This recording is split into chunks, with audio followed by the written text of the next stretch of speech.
सूत्र संस्कृत में है, ये तो आप जानते ही हैं, क्योंकि उस जमाने में हिंदी थी नहीं, तमिल थी नहीं, तेलुगु थी नहीं, ज्यादा से ज्यादा संस्कृत ही थी या प्राकृत थी। तो संस्कृत में उन्होंने सब कुछ लिखकर छोड़ दिया। वही सूत्र मैं पिछले कई वर्षों से पढ़ता रहा, 4-5 वर्षों से तो बहुत ज्यादा पढ़ रहा हूं, जब से मुझे मन में ये बात आई पढ़ता रहा। और हमारा जो अभियान है जो पूरे देश में हम चलाते हैं स्वदेशी के लिए, उससे ये बहुत गहराई से जुड़ा है। क्योंकि हमारे अभियान में अब तक हम ये बात करते थे ना कि घर में पेप्सी कोला कोका कोला मत लाओ क्योंकि विदेशी पेय है। फिर मैं ये भी कहता था ये पीने लायक नहीं है, टॉयलेट क्लीनर है। बहुत साल पहले मैं बोल के गया था चेन्नई में, अब सरकार ने भी मान लिया है कि टॉयलेट क्लीनर है और वैज्ञानिकों ने सिद्ध कर दिया है कि टॉयलेट क्लीनर है। तो ये बातें हम स्वदेशी अभियान में जोड़कर चलते थे। जब मुझे पता चला कि इसी स्वदेशी अभियान का एक बड़ा हिस्सा है पेप्सी कोका कोला भारत से धन लूटकर अमेरिका ले जा रहा है, ऐसे एलोपैथी चिकित्सा की दवाएं बनाकर कंपनियां उससे भी ज्यादा लूट कर ले जा रहे। एक अमेरिकन कंपनी है, उसका नाम है प्रॉक्टर एंड गैम्बल। उसकी बैलेंस शीट मैंने देखी तो उनका मुनाफे का प्रतिशत 20,000 है, माने 20,000% प्रॉफिट कमा रहे हैं वो भारत में। पेप्सी कोका कोला तो 1000% पे काम कर रहे हैं, प्रॉक्टर एंड गैम्बल 20,000% पे काम कर रहे हैं। एक अमेरिकन कंपनी है एली लिली, उनका प्रॉफिट परसेंटेज 35,000 है, 35,000% मुनाफा कमा रहे हैं वो भारत में। तो ध्यान में आया कि विदेशी कंपनियां पेप्सी कोका कोला बेचकर जितना धन कमा रही हैं, उससे कई गुना ज्यादा एलोपैथी की दवाएं बेचकर कमा रही हैं। और उस धन को कमाने में भारत के चिकित्सक उनकी थोड़ी मदद कर रहे हैं, क्योंकि वो उन्हीं दवाओं का प्रिस्क्रिप्शन लिख रहे हैं जो ये कंपनियां बेच रहे हैं। मैंने बहुत सारे चिकित्सकों से ये पूछने का लगातार प्रयास किया है कि आप इसी कंपनी की दवाएं क्यों लिखते हैं। मान लो एक चिकित्सक है, बहुत पैसे वाला है, प्रॉक्टर एंड गैम्बल की ही दवाएं लिखता है। बंबई में मैंने ये ज्यादा काम किया। और एक है वो एली लिली की ही लिखता है, एक है सेंडोज की ही लिखता है, एक सीबागाइगी की ही लिखता है। तो पता चला कि उनका कमीशन फिक्स है। ये खराब शब्द बोलने के लिए आप मुझे माफ करेंगे, डॉक्टरों का कंपनियों से कमीशन फिक्स है। माने कमीशन जो कंपनी ज्यादा देगी वो उसका प्रिस्क्रिप्शन लिखेंगे। इसका मतलब यह है कि उनको आपकी चिकित्सा से कोई लेना देना नहीं है, उनको अपने कमीशन की चिंता है। और वो कमीशन खाकर ऐसी दवाएं भी लिखेंगे आपको जो जरूरत नहीं है, गैर जरूरी है। अक्सर आपने देखा है कि एक साथ कोई डॉक्टर का प्रिस्क्रिप्शन है, 18-20 गोलियां लिखी हुई हैं, 4 सुबह 4 दोपहर 4 शाम 4 रात गोलियां ऐसे खिलाते हैं जैसे सब्जियां खाएं हम। और वो तो कहते हैं कि सब्जी वब्जी खाओ ही मत, गोलियां ही खाते रहो। हाँ, विटामिन बी के लिए भी गोली खा लो, विटामिन सी के लिए भी गोली खा लो, विटामिन ए के लिए भी गोली खा लो, और गोली से भी ज्यादा इंजेक्शन लगवा लो। और अब तो उन्होंने पता नहीं क्या क्या सब बना दिया। माने जो प्रकृति हमें दे रही है उसके चक्कर में न फंस के ये गोलियों के चक्कर में फंसो, ताकि कंपनी का माल बिके, ताकि उनका भी कमीशन बढ़े। ये पूरे देश में चल रहा है, कहीं ज्यादा कहीं कम। मैं आपको विनम्रतापूर्वक ये कहने आया कि जिस चिकित्सक को भगवान मानकर आप उसके पास जाते हैं, पैसे भी देते हैं, फीस भी देते हैं, लेकिन वो दवा आपको देता है कमीशन के आधार पर कि ज्यादा कमीशन है तो ये दवा लिखनी है, नहीं तो नहीं लिखनी। और भारत की सरकार बिल्कुल भी फेल हो चुकी है इस कमीशन खोरी को रोकने में। और मेडिकल काउंसिल ऑफ इंडिया के पास ऐसा कोई कार्यक्रम नहीं है कि डॉक्टरों की कमीशन खोरी पर वो कंट्रोल कर सके। जो शपथ लेकर डॉक्टर निकल रहे हैं उसके ठीक उल्टे काम वो अपने जीवन में कर रहे हैं। एक शपथ उनको दिलाई जाती है, वो शपथ लेकर निकलते हैं, उसमें बड़ी बड़ी बातें हैं, लेकिन जीवन ठीक उसका उल्टा है। तो ये सब बातों को ध्यान में रखकर मुझे ऐसा लगा कि भागवत जी की बात जो वो कहते हैं कि 85% जो जीवन की चिकित्सा है वो हर व्यक्ति स्वयं कर सकता है, 15% के हिस्से में विशेषज्ञ की जरूरत है। तो मुझे लगा कि जो 85% है वो तो जानो। और वो जानने के लिए 5-6 साल जो काम किया मैंने, उसमें से कुछ सूत्र मैंने निकाले। भागवत जी के 7000 सूत्र हैं, सभी सूत्रों पे बात करूं तो कम से कम तो महीना सवा महीना लगता है, वो भी रोज 3 घंटे बात करूं तो मैंने कहा और सोचा कि इतना समय किसी के पास भी नहीं है और शायद मेरे पास भी नहीं है, तो इनमें से कुछ सूत्र हैं जो बहुत जरूरी लगते हैं, वो निकालो। तो भारत में जैसे मैंने हार्डीकर जी का नाम लिया, उनकी मैंने मदद ली इसमें, और हार्डीकर जी के बराबर के कई ऐसे वैद्य हैं, उनकी मदद मैंने ली, और मैंने कहा कि आप मुझे बताओ ये सूत्र, ये सूत्र, ये सूत्र, ये सूत्र बहुत ही जरूरी है, बिना इसके आदमी का जीवन ही नहीं चलेगा, ये पहले मुझे बता दो। तो उन्होंने बताना शुरू किया, तो वो 7,000 से घट के 3,000 तक आए। फिर मैंने कहा ये 3,000 में मुझे बताओ, तो 3,000 से 1,000 पर आए, फिर 500 पर आए, फिर 500 से 50 पर आ गए। और वो 50 के बाद भी उन्होंने कहा अगर तुम ये 50 भी नहीं बता सकते तो ये 15 तो जरूर बता दो। तो मैं तो आपको 50 तो कम से कम बताने ही वाला हूं, क्योंकि अगले 5-6 दिन मेरे पास समय है, लेकिन उन 50 में जो 15 हैं वो सबसे महत्वपूर्ण हैं। भागवत जी खुद मानते हैं, और उनके नीचे के जितने भी विशेषज्ञ हुए हैं पिछले हजारों सालों में, वो भी मानते हैं कि ये सबसे महत्वपूर्ण सूत्र है। उसमें से पहला सूत्र मैं बात शुरू करता हूं। आपके पास अगर कागज पेन हो तो जरूर निकाल लीजिए, नोटबुक है तो बहुत अच्छा होगा, डायरी है तो बहुत ही अच्छा होगा, क्योंकि पता नहीं दोबारा कब कौन व्यक्ति इस विषय पर आपसे बात करने आएगा। और अगर नहीं है कागज पेन कॉपी तो भी चिंता मत करिए, क्योंकि मैंने पिछले कुछ वर्षों में काम करते करते ये सूत्रों को किताब में भी लिख डाला है। मैंने किताब बना दी है, भागवत संहिता जो है, माने भागवत जी की अष्टांग हृदयम और अष्टांग संग्रम, इनके सूत्रों को कलेक्ट करके, सेलेक्ट करके 3 भाग में एक पुस्तक बनाई है, पार्ट 1, पार्ट 2, पार्ट 3, अष्टांग हृदयम, भाग 1, भाग 2, भाग 3। मूल लेखक भागवत जी हैं, मैंने सिर्फ सिलेक्शन किया है, और सिलेक्शन के साथ आज के हिसाब से उसको थोड़ा विश्लेषित किया है। जैसे मैं एक उदाहरण दूं तो आपको मेरी बात समझ में आए। भागवत जी ने एक सूत्र लिखा, अब मैं संस्कृत में बात नहीं करूंगा क्योंकि समय बढ़ जाएगा। एक सूत्र उन्होंने लिखा कि भोजन को बनाते समय, इसको माताएं बहनें सब बहुत ध्यान से सुने, पुरुष भी सुने तो अच्छा है। भोजन को बनाते समय पवन का स्पर्श और सूर्य का प्रकाश अगर नहीं मिला, किसको? भोजन को। जिस भोजन को आप बना रहे हैं या पका रहे हैं, उसको पकाते समय पवन का स्पर्श और सूर्य का प्रकाश नहीं मिला, वो भोजन कभी नहीं करना। क्यों? तो वो आगे लिखते हैं ये भोजन नहीं विष है। और फिर आगे लिखते हैं कि दुनिया में 2 तरह के विष हैं। एक ऐसे विष होते हैं जो तत्काल असर करते हैं, और एक ऐसे विष होते हैं जो धीरे धीरे असर करते हैं। तत्काल असर वाले विष आप जानते हैं, जीभ पर 1 ड्रॉप डालो मर जाओ, ऐसे बहुत विष हैं। और धीरे धीरे असर करने वाले विष माने 2 साल में, 5 साल में, 10 साल में, 15 साल में, 20 साल में असर करेंगे और आपको मरने की स्थिति में पहुंचा देंगे। तो सूत्र उनका इतना है कि जिस भोजन को बनाते समय पवन का स्पर्श और सूर्य का प्रकाश ना मिले, वो भोजन को कदापि ना करें, क्योंकि वो विष है। अब ये तो सूत्र है, पहले संस्कृत है, मैंने वो हटा दिया, संस्कृत नहीं कहा, सीधे हिंदी में कहा। अब इस हिंदी का विश्लेषण करें, हम कहना क्या चाहते हैं वो, और आज के हिसाब से विश्लेषण करें, सन 2007 के हिसाब से विश्लेषण करें। अब तक मैंने जो बोला वो भागवत जी का हिस्सा था, अब जो वो बोल रहा हूं वो मेरा हिस्सा है। भागवत जी कह रहे हैं कि प्रेशर कुकर का भोजन ना करें, क्योंकि प्रेशर कुकर एक ऐसी तकनीक है जिसमें भोजन बनाते समय ना तो सूर्य का प्रकाश जा सकता है, ना पवन का स्पर्श उसको मिलेगा। प्रेशर कुकर से जो भी है वो हवा बाहर तो आ सकती है, बाहर की हवा अंदर जाने की उसमें कोई डिवाइस नहीं है, कोई रास्ता नहीं। सूर्य का प्रकाश उसमें अंदर जाए ऐसी कोई टेक्नोलॉजी उसमें डेवलप नहीं हुई है।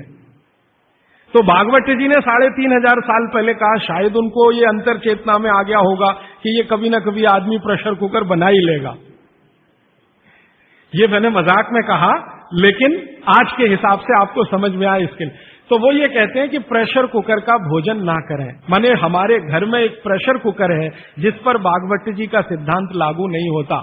माने सिद्धांत ऐसे लागू नहीं होता कि हम उसका खाना खाएं, ना खाएं, वो विष है। फिर मैंने वैज्ञानिकों से बात की कि ये प्रेशर कुकर का भोजन विष है, ऐसा भागवत जी कहते हैं, आपका क्या कहना है? तो हमारे देश में CDRI नाम की एक बड़ी लेबोरेटरी है, सेंट्रल ड्रग रिसर्च इंस्टीट्यूट। वहां के 2 साइंटिस्टों ने कहा कि यार काम तो हमने करके देखा है, बात सही है बागवती जी। मैं कहता हूं ये टीवी पे बोलो, तो उन्होंने कहा ये प्रेशर कुकर कंपनियां गर्दन काट देंगी हमारी, टीवी पे नहीं बोल सकते हम, तुम चाहो तो बोलो। मैंने कहा आपकी रिसर्च क्या कहती है? वो ये कहते हैं कि ये जो प्रेशर कुकर है ज्यादा से ज्यादा या 99% एल्यूमिनियम के बने हुए हैं। एल्यूमिनियम आप जानते हैं। और वो ये कहते हैं कि भोजन रखने और बनाने का सबसे खराब मेटल अगर कोई है तो एल्यूमिनियम ही है। सबसे खराब मेटल जिसमें भोजन को आप रखें और भोजन को पकाएं वो एल्यूमिनियम ही है। और दोनों वैज्ञानिक, वो कहते हैं नाम नहीं लेना हमारा, इसलिए मैं नहीं ले रहा हूं, वो ये कहते हैं कि हमारा 18 साल का रिसर्च ये कहता है कि अगर इस एल्यूमिनियम के प्रेशर कुकर का खाना बार बार आप खाते जाओ तो गारंटी है कि आपको डायबिटीज तो हो ही जाएगा, अर्थराइटिस तो हो ही जाएगा, ब्रोंकाइटिस भी होने की पूरी संभावना है और सबसे ज्यादा टीबी होने की संभावना है। अस्थमा, टीबी, ये सब होने की संभावना। मैं पूछा आपने अब तक कितनी बीमारियों को डिटेक्ट किया? तो उन्होंने कहा 48 बीमारियों को हम डिटेक्ट कर चुके हैं जो प्रेशर कुकर के खाने से ही होती हैं। और ये दोनों रिसर्चर सबसे ज्यादा इन्होंने रिसर्च किया जेलों में। जेल है ना हमारी, वहां सभी कैदियों को एल्यूमिनियम के बर्तन में ही खाना मिलता है, आप जानते हैं। तो ये दोनों वैज्ञानिक लखनऊ के हैं। लखनऊ की जेल में, लखनऊ के आसपास की जेलों में इन्होंने बहुत काम किया। वो जेलों में जाते हैं और जो कैदी एल्यूमिनियम के बर्तनों में खाना खाते हैं उनके ऊपर उन्होंने बहुत काम किया। और उन्होंने कहा सबका जीवन कम होता है और जीवन की शक्ति कम होती है, प्रतिकारक शक्ति कम होती है और रोग बहुत जल्दी उनको आते हैं। बाद में मैंने एक छोटा सा काम इसमें ऐड किया। वो वैज्ञानिकों से रिपोर्ट लेने के बाद मैंने ये तय किया कि पता करो कि ये एल्यूमिनियम कब से आया, क्योंकि ये ज्यादा पुरानी चीज नहीं है। तो पता चला 100-125 साल पहले आया। 100-125 साल पहले अंग्रेजों की सरकार थी। अंग्रेजों की सरकार के वैज्ञानिकों ने एल्यूमिनियम को हिंदुस्तान में इंट्रोड्यूस कराया। और आपको सुनकर हैरानी होगी कि अंग्रेजों की सरकार का जो पहला नोटिफिकेशन आया एल्यूमिनियम के बर्तन बनाने का, वो जेल के कैदियों के लिए ही आया। और उनका यह तय हुआ था कि जेल के कैदियों को एल्यूमिनियम के बर्तनों में ही भोजन दिया जाए, क्योंकि ये सब भारत के क्रांतिकारी हैं और अंग्रेजों को इन्हें मारना है। उस जमाने में आप जानते हैं जेल में कोई भी होता था तो वो क्रांतिकारी होता था। भगत सिंह हो या उधम सिंह, चंद्रशेखर हो या अशफाक उल्ला, राजेंद्र नाथ लाहिड़ी हो या ठाकुर रोशन सिंह, ये सब तो क्रांतिकारी थे जो जेलों में जाया करते थे अंग्रेजों के जमाने। इनको जानबूझकर एल्यूमिनियम के बर्तन में ही खाना देना है ताकि ये जल्दी मरे या मरने की स्थिति में आ जाए। तो समझबूझकर अंग्रेजों की सरकार ने एल्यूमिनियम के बर्तन इस देश में इंट्रोड्यूस किए। अब परिणाम क्या हुआ? अंग्रेज तो चले गए, लेकिन जेलों में आज भी ये नियम चल रहा है कि भोजन एल्यूमिनियम के बर्तनों में ही दिया जाएगा। अंग्रेज चले गए फिर भी ये काम चल रहा है। और अब मुश्किल ये हो गई है कि वो जेलों से हमारे घर में आ गया और हमारे घरों से ज्यादा गरीबों के घर में आ गया। ज्यादा गरीब लोगों के भोजन तो सारे एल्यूमिनियम के बर्तनों में ही बन रहे हैं और वो बेचारे बिना जाने बूझे ट्यूबरकुलोसिस और अस्थमा जैसी बीमारियों के शिकार हो रहे हैं। तो भागवत जी का सूत्र तो बहुत सरल है, सिंपल है कि जो भोजन को बनाते समय सूर्य का प्रकाश या पवन का स्पर्श ना मिले वो भोजन कभी नहीं करना। मैंने उदाहरण के लिए आपको समझा दिया कि प्रेशर कुकर का भोजन नहीं करना क्योंकि ये जहर है। एक और चीज है अपने घर में, रेफ्रिजरेटर। रेफ्रिजरेटर भी एक ऐसी वस्तु है, एक ऐसी डिवाइस है, एक ऐसी टेक्नोलॉजी है जिसमें सूर्य का प्रकाश नहीं जा सकता, पवन का स्पर्श भी नहीं हो सकता। और एक तीसरी चीज है अपने घर में, माइक्रोवेव ओवन। इसमें भी सूर्य का प्रकाश नहीं जा सकता, पवन का स्पर्श नहीं हो सकता। मतलब सीधा सा ये है कि आधुनिक तकनीकी से बनी हुई चीजें जो हमारे घरों में आई हैं पिछले 15-20 वर्षों में, भागवत जी के अनुसार इनमें रखा हुआ पकाया हुआ भोजन विष है, तो ना करें। नहीं तो क्या होगा? आप कहेंगे जी हम तो करेंगे, हम तो छोड़ नहीं सकते प्रेशर कुकर को, हम तो छोड़ नहीं सकते रेफ्रिजरेटर को, हम तो छोड़ नहीं सकते माइक्रोवेव ओवन को, क्योंकि इसमें भोजन से समय बचता है। मेरा बहुत सारी माताओं और बहनों से तर्क हुआ है, वो ये कहते हैं कुकर में खाना बनाने से समय बचता है। तो मैं उनसे पूछता हूं ठीक है समय बचता है, तो बचे हुए समय का क्या करती हैं?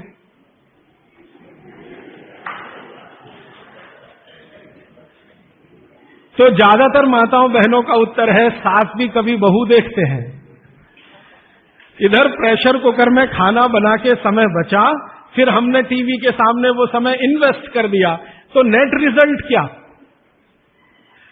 और फिर मैं जब उनको समझाता हूं कि ये जो आपने आधा घंटा या 1 घंटा समय बचाया भोजन पकाने में, ये आपका घंटों घंटों हॉस्पिटल में खराब कराएगा। तब 2 घंटे रोज के हिसाब से मान लो बचा लिया, और साल भर में आपने 700-800 घंटे बचा लिए, कल्पना करो। फिर एक दिन हॉस्पिटल में भर्ती हो गए और 2-4 महीने वहां निकल गया, नेट रिजल्ट क्या? वही 0 का 0। तो ये एक सूत्र है जिस पर मैं आपसे बात कर रहा हूं कि भोजन को बनाते समय, पकाते समय कोई ऐसी वस्तु जहां सूर्य का प्रकाश ना जाता हो, पवन का स्पर्श ना होता हो, वो ना करें। अब इसमें विश्लेषण की जरूरत है। भागवती जी तो लिख के चले गए, अब ये क्यों का जवाब हमें ढूंढना है, और इसमें जरूरत हो तो आधुनिक विज्ञान की मदद भी लेनी है। मॉडर्न साइंस ने कुछ लॉजिक डेवलप किए हैं, कुछ ऑब्जर्वेशंस उन्होंने दिए हैं, तो उनकी मदद से ये क्यों ना करें, क्या कारण है, यहां से अब बात मैं शुरू करता हूं। आधुनिक विज्ञान क्या कहता है प्रेशर कुकर के बारे में, ये जाने। प्रेशर कुकर एक ऐसी टेक्नोलॉजी है जो खाने को जल्दी पकाती है, ये है सीधा सा मतलब। अब खाने को जल्दी पकाने के लिए ये प्रेशर कुकर क्या करता है, जो भोजन आपने उसमें अंदर रखा है पकने के लिए उस पर, और जो पानी डाला है आपने भोजन पकाने के लिए उस पर अतिरिक्त दबाव डालता है। ये है प्रेशर। प्रेशर माने दबाव। तो अतिरिक्त दबाव डालने की टेक्नोलॉजी है प्रेशर कुकर। और ये अतिरिक्त दबाव कहां से आता है? प्रेशर कुकर में आपने दाल डाली, ऊपर से पानी डाला, थोड़ा हल्दी मसाले डालकर बंद करके रख दिया। अब उसमें वो एक सीटी लगा दी, वो सीटी लगाई, यही सबसे खतरनाक चीज है पूरे प्रेशर कुकर की। सीटी ना लगाएं तो आपका प्रेशर कुकर आपके लिए अच्छा है। सीटी लगाते ही क्या करता है, पानी गर्म होगा। आप जानते हैं पानी गर्म होने से वाष्पीकरण शुरू होता है, वेपराइजेशन शुरू होता है। तो पानी की वाष्प प्रेशर कुकर में चारों तरफ इकट्ठी हुई, वो वाष्प जो है ना वो दबाव डालती है। किस पर? दाल पर, चावल पर, सब्जी पर। ये दबाव डाल के होता क्या है, दाल एक कल्पना करिए, अरहर की दाल, थोड़ी देर के लिए कल्पना, अरहर की दाल के छोटे छोटे टुकड़े, एक दाल को तोड़कर 2 टुकड़े, जिसको द्विदल कहते हैं। जैन समाज के लोग तुरंत समझ में आ जाएंगे। द्विदल, चने की दाल, अरहर की दाल, ये सब द्विदल है। इसको तोड़कर आपने दाल बनाई है। अब ये दाल पानी में पड़ी है, नीचे से गर्म और ऊपर से भाप का दबाव, तो ये दाल जो है ना फट जाती है। फटना समझते हैं? वो दरकना शुरू हो जाता है। उसके अंदर के जो मॉलिक्यूल हैं, दाल के अंदर जो अणु हैं, वो अणु एक दूसरे को जो जकड़कर बैठे हुए हैं, ये पानी का प्रेशर उन अणुओं को तोड़ता है और दाल दरकना शुरू होती है। वो दाल दरक जाती है और पानी इतना गर्म होता है तो उबल जाती है, पकती नहीं है, उबलती है। पकना और उबलने में अंतर है। तो उबल जाती है और दरक जाती है। आप खोलते हैं, 5 मिनट बाद आपको लगता है दाल पक गई है।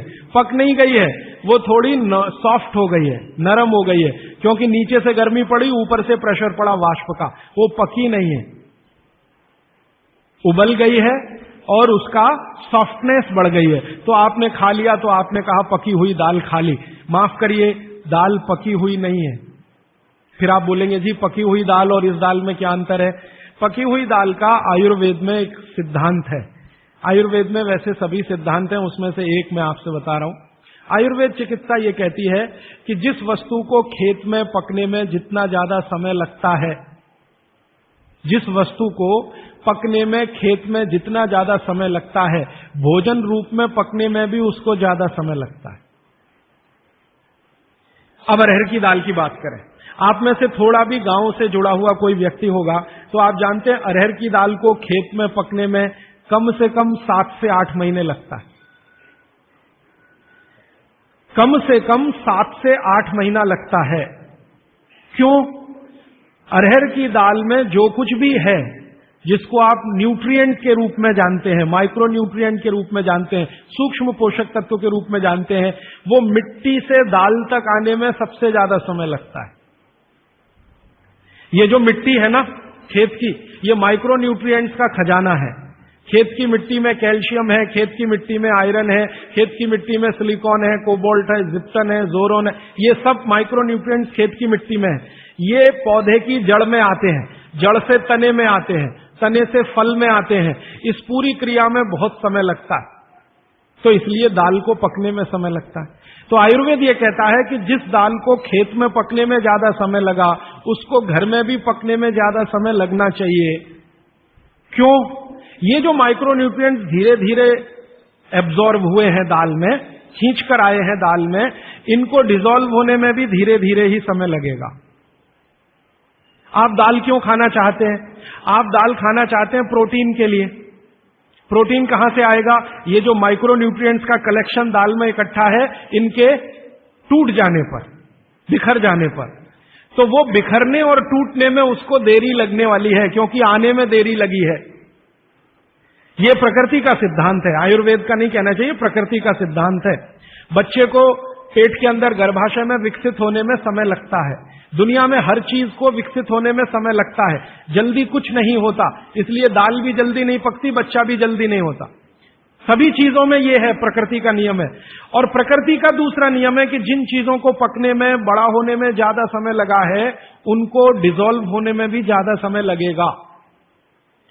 और दाल जब डिसॉल्व होगी तब उसके प्रोटीन्स आपको मिलेंगे भोजन में। इसीलिए आप दाल खा रहे हैं, ताकि आपको प्रोटीन की कमी पूरी हो। कुछ विटामिन आपको चाहिए, कुछ प्रोटीन्स आपको चाहिए, कुछ और दूसरे अंश आपको चाहिए। तो आयुर्वेद का नियम बिल्कुल सीधा है कि दाल ज्यादा देर में पकी है तो घर में भी ज्यादा देर में पके। अब मेरे समझ में आया कि हमारे पुराने लोग जो बुजुर्ग थे वो कितने बड़े वैज्ञानिक थे। मैं एक बार जगन्नाथपुरी गया था, आप भी गए होंगे। तो वहां भगवान का प्रसाद बनाते हैं तो प्रेशर कुकर में नहीं बनाते, आप जानते हैं। हालांकि वो चाहे तो प्रेशर कुकर रख सकते हैं, क्योंकि जगन्नाथपुरी के मंदिर के पास करोड़ों रुपए की संपत्ति है। तो मैंने मंदिर के महंत को पूछा कि ये भगवान का प्रसाद, माने वहां दाल और चावल मिलता है प्रसाद के रूप में, वो मिट्टी की हांडी में क्यों बनाते हैं?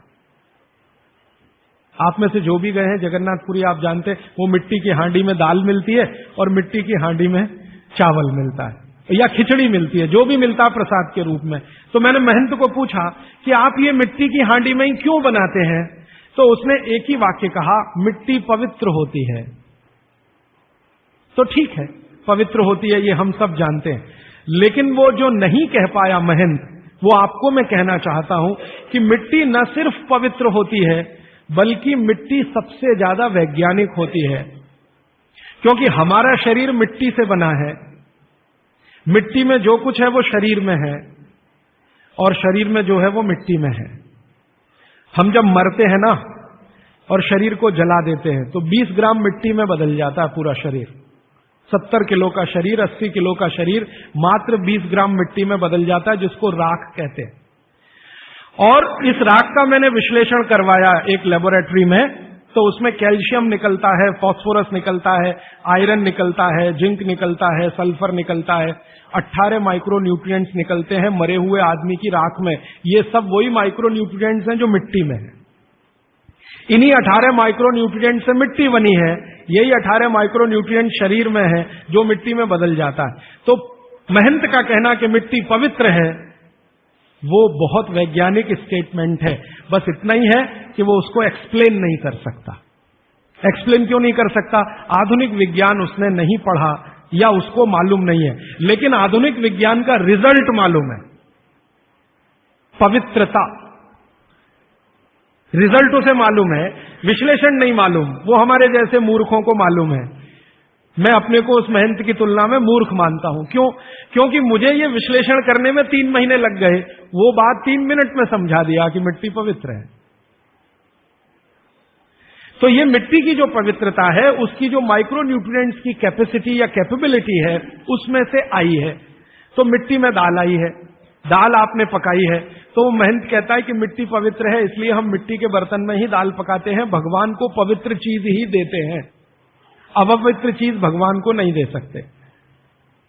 अच्छा, मैं वो दाल ले आया और भुवनेश्वर लेके गया, पुरी से भुवनेश्वर। भुवनेश्वर में CSIR का एक लेबोरेटरी है, council of science and industrial research का लेबोरेटरी है, जिसको रीजनल रिसर्च लेबोरेटरी कहते हैं।